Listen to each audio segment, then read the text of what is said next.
Среди множества тревожных сюжетов вокруг мирных переговоров недавно мелькнул один, не привлекший особого внимания. Спецпредставитель президента США по России и Украине Кит Келлог по просьбе российской стороны был снят с этой должности и оставлен только для переговоров с Украиной.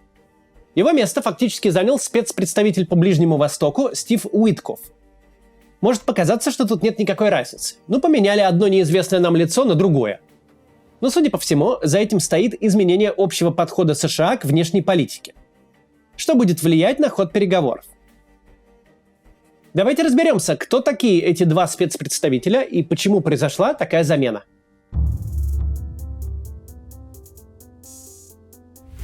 До конца прошлой недели специальным посланником президента Трампа по России и Украине был Кит Келлог. Главное, что нужно о нем знать, он генерал до мозга костей. 35 лет прослужил в армии США, участвовал во Вьетнамской войне, во вторжении в Панаму, в войне в Персидском заливе. В 2001 году был директором по коммуникациям и компьютерам Объединенного штаба в Пентагоне. Во время атаки 11 сентября, когда террористы уронили на Пентагон самолет American Airlines, командный пункт был автоматически перенесен в так называемый подземный Пентагон, базу Равен Рок Маунтин с ядерным бункером. Так вот, Келлог стал ответственным за работу этого пункта. Словом, героический военный, заслуженный офицер, весь в наградах, серебряная звезда, бронзовая звезда, легион почета, медаль за заслуги, золотой крест почета, бундесвера, еще штук 30 разных наград и даже значок следопыта. В 2003 году Келлог вышел в отставку и с тех пор был на расхват у крупных айтишных и оборонных корпораций. Возглавлял отделы безопасности или был советником по безопасности. Ничто не предвещало, что он станет политиком и дипломатом. Пока Трамп не решил впервые баллотироваться в президенты Соединенных Штатов. Он тогда долго интриговал публику, что, мол, его консультируют самые яркие умы мира, которые компенсируют ему отсутствие политического опыта, но имен не раскрывал. Другие кандидаты уже давно опубликовали списки членов своих команд, известных, уважаемых людей, а Трамп все держал паузу. И когда в интервью Washington-Post Трамп наконец рассказал о первых 5 согласившихся войти в его команду, журналисты и политики дружно пошли гуглить, кто же это вообще такие. Одним из 5 был как раз генерал Кит Келлог. Google, кстати, тоже ничего о нем толком не знал. Что он делал, чем занимался после войны в Ираке, почему Трамп извлек его из неизвестности и назначил своим советником, да еще и по внешней политике. Это было никому не понятно. Весь первый срок Трампа Келлог занимал в его администрации разные должности, связанные с обороной и безопасностью. Но ничем особо не прославился. А уже после того, как Трамп проиграл выборы во время нападения на Капитолий 6 января 2021 года, Келлог находился в Белом доме вместе с президентом. Впоследствии он дал показания. Сотрудники просили Трампа остановить нападение, обратиться к людям, атакующим Капитолий, но тот отказался. В период между первым и вторым сроком Трампа Келлог работал в Институте политики «Америка прежде всего». Была такая организация для членов бывшей команды Трампа. Ее называли «Белый дом в ожидании». У них там был Центр новой американской безопасности, и Келлог его возглавлял. В июне прошлого года Келлог и еще один советник Трампа по безопасности Фред Флейтс, бывший аналитик ЦРУ, который тоже был членом этого виртуального Белого дома, они предоставили Трампу план по прекращению войны в Украине на случай переизбрания Трампа. В сокращенном виде план выглядел так. Во-первых, Байден был очень плохим президентом. Во-вторых, мы все сделаем иначе. Поставим Украину перед фактом, что впредь получать американское оружие она будет только если вступит в мирные переговоры. Пригрозим Путину, что если он откажется от переговоров, США завалят Украину оружием. Договоримся, что Украина не будет военным путем возвращать оккупированные территории, но и признавать частью России не будем. И, наконец, пообещаем России, что Украина не будет принята в НАТО. Трамп план одобрил и, судя по всему, решил использовать. А в ноябре прошлого года, после избрания, назначил Кита Келлога спецпосланником по России и Украине. Но что-то пошло не так. Когда между Россией и США началось взаимодействие, Кит Келлог не стал участником событий. На встречу в Саудовской Аравии его не взяли, вместо этого отправив в Киев. В дипломатической среде это обидно назвали детским столом переговоров. И вот в конце прошлой недели роль Кита Келлога вовсе была ограничена. Он стал представителем президента по Украине. А его место на переговорах и специальных миссиях в Кремле теперь занимает спецпосланник по Ближнему Востоку Стив Уиткоф. Давайте же познакомимся с ним. В отличие от, скажем, Маска и Венса, которые попали в команду президента США совсем недавно, во время избирательной кампании, в отличие от них Стив Уиткофф – это личный друг Трампа. Они знакомы уже почти 40 лет. Подробности их знакомства известны из показаний Уиткоффа в суде. Помните все эти громкие процессы против Трампа, которые закончились только после его избрания? Вот на одном из них свидетелем защиты был Уиткофф, и его подробно опросили, как он подружился с президентом Трампом. В 1986 году Уиткофф работал юристом компании-застройщика, а Трамп был их клиентом. Так и познакомились. Спустя некоторое время, в ходе важных переговоров, Уиткофф решил, что его команде нужен перерыв и перекус. Он пошел в ближайший супермаркет, а там, в отделе, где продаются готовые сэндвичи, внезапно встретил Трампа, голодного и без налички. Уиткофф купил ему сэндвич, уточняется, что со швейцарским сыром и ветчиной. И это стало началом долгой дружбы. Оба занимались недвижимостью, любили сэндвичи и играли в гольф. Много играли в гольф.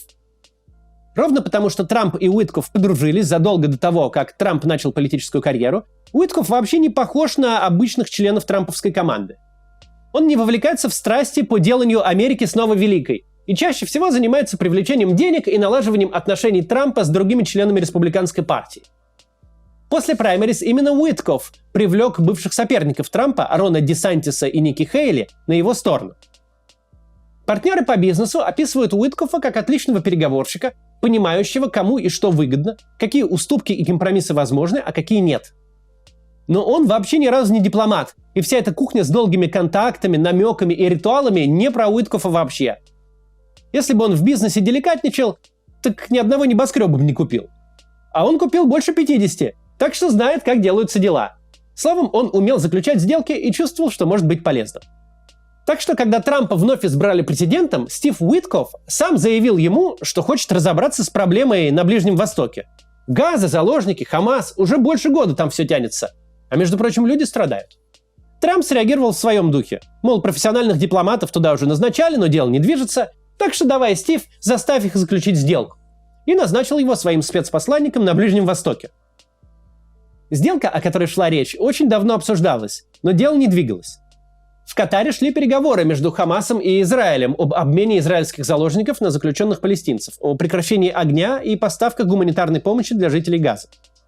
И дипломаты еще прошлым летом согласовали сделку в том виде, в каком ее заключили в январе. Согласовать-то согласовали дипломаты, а подписать никак не получалось. Переговоры выглядели так. Обе делегации, израильская и хамасовская, размещались на разных этажах резиденции премьер-министра Катара. Катарские и египетские дипломаты выступали посредниками, ходили с этажа на этаж и по очереди обсуждали с обеими делегациями пункт за пунктом. Премьер-министр Катара отвечал за то, чтобы с документом согласился Хамас, а Брэд МакГёрк, переговорщик от администрации на тот момент еще президента Байдена, отвечал за участие в сделке Израиля. И все время что-нибудь срывалось.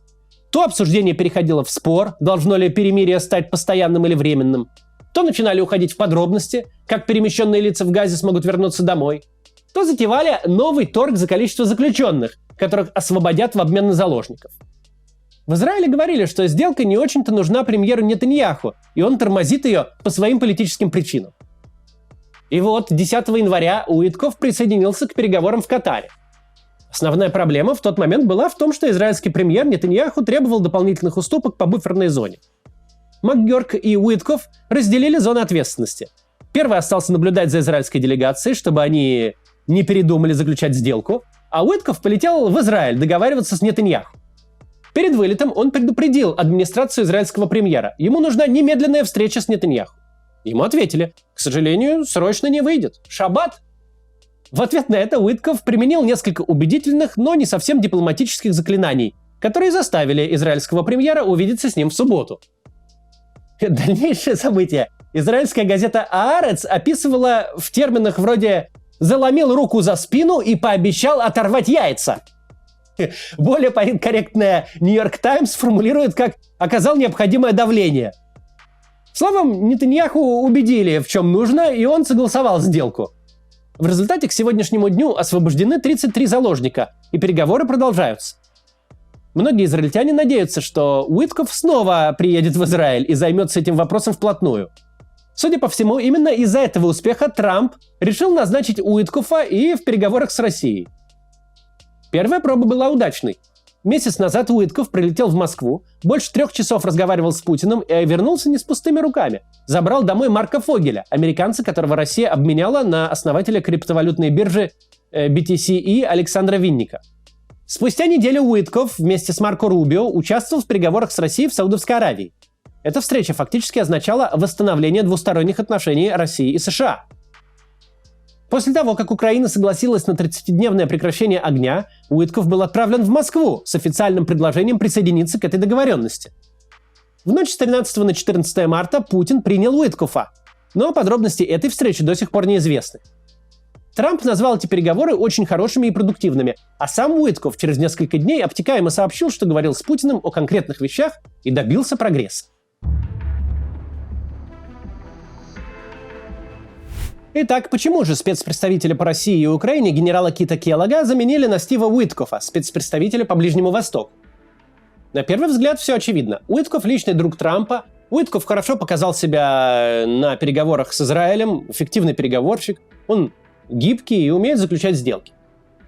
К тому же Уитков лоялен не идее сделать Америку снова великой и не республиканской партии, а Трампу. Уитков, очевидно, нашел общий язык с Путиным.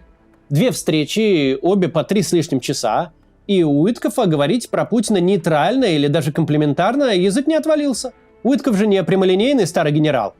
Ко всему прочему, еще и российская сторона сигналит, мол, не хотим переговариваться с Келлогом, он слишком за Украину.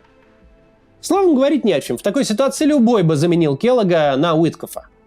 Но есть еще одна тема, о которой говорят эксперты. Возможно, такая замена демонстрирует некоторое идеологическое изменение в республиканской партии США. В сущности, внешняя политика республиканцев всегда стояла на аксиоме: Соединенные Штаты – самая сильная и влиятельная страна в мире. И это влияние обеспечивалось огромными вложениями США. Они поддерживали союзников, соблюдали договоренности и взятые на себя обязательства. Тащили на себе не только расходы, но и давили всем весом своего авторитета и военной мощи, где было нужно. А взамен получали влияние и иногда контроль. И десятилетиями американским политикам это казалось выигрышной стратегией. Демократы при этом говорили о ценностях, а республиканцы о выгодах такого положения. Но и те, и другие были за сильную и влиятельную страну. Однако после начала второго срока Трампа ситуация в республиканской партии стала меняться.